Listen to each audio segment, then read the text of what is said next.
ओडिशा में होगा भाजपा बीजेडी का गठबंधन, नवीन पटनायक पर पीएम मोदी की खामोशी से अटकलें तेज। प्रधानमंत्री नरेंद्र मोदी मंगलवार को ओडिशा के दौरे पर थे। इस दौरान उन्होंने विपक्ष पर जोरदार हमला बोला, लेकिन नवीन पटनायक की सरकार पर खामोश रहे। इसके साथ ही भाजपा और ओडिशा के बीच गठबंधन की अटकलें तेज हो गई हैं। हालांकि दोनों दलों के नेताओं के द्वारा ऐसी किसी भी संभावना से लगातार इनकार किया जा रहा है। आपको बता दें कि पीएम मोदी ने भ्रष्टाचार, घोटालों, शासन और परिवारवाद को लेकर कांग्रेस और इंडिया गठबंधन पर निशाना साधा।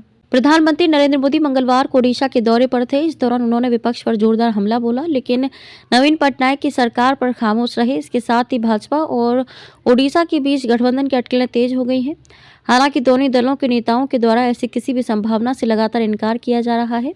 आपको बता दें कि पीएम मोदी ने भ्रष्टाचार, घोटालों, शासन और परिवारवाद को लेकर कांग्रेस और इंडिया गठबंधन पर निशाना साधा। पीएम ने यहां भाजपा की एक रैली को संबोधित करते हुए कहा कि उन्होंने कभी कोई निजी हमला नहीं किया, बल्कि परिवारवाद की राजनीति के खिलाफ आवाज उठाई है। मोदी ने कहा कि कांग्रेस और उसके दोस्त अब उन्हें और उनके जनता रूपी परिवार को अपशब्द बोल रहे हैं, क्योंकि वे जनता को दी गई गारंटी को लागू करने के लिए प्रतिबद्ध हैं। उन्होंने कहा कि मैं परिवारवाद का विरोध इसलिए करता हूं क्योंकि ये लोकतंत्र के लिए खतरनाक है, युवाओं के लिए अवसर नहीं देता है, तो वे इसका जवाब नहीं देते हैं, बल्कि वे कहते हैं कि मोदी का कोई परिवार नहीं है। युवाओं को बढ़ावा देने से डरती है कांग्रेस पर निशाना साधते हुए प्रधानमंत्री मोदी ने कहा कि वह युवाओं को बढ़ावा देने से डरती है। कांग्रेस अध्यक्ष मल्लिकार्जुन खड़गे पर परोक्ष रूप से कटाक्ष करते उन्होंने कहा कि विपक्षी पार्टी अब 75 से 80 साल से अधिक उम्र के लोगों को अध्यक्ष नियुक्त कर रही है।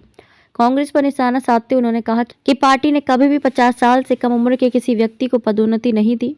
उन्होंने कहा कि कांग्रेस को डर है कि अगर 50 साल का आदमी आकर आगे बढ़ जाता है तो परिवार का क्या होगा। जहां परिवारवादियों की सत्ता वे राज बर्बाद। प्रधानमंत्री ने कहा कि जम्मू कश्मीर से लेकर तमिलनाडु तक जहां जहां परिवार की संचालित पार्टियां शासन कर रही हैं, वे राज्य बर्बाद हो गए हैं।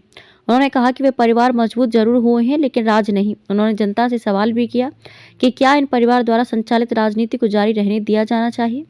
उन्होंने आरोप लगाया कि परिवार द्वारा संचालित ऐसी पार्टियां लोकतंत्र विरोधी, प्रतिभा विरोधी और युवा विरोधी हैं।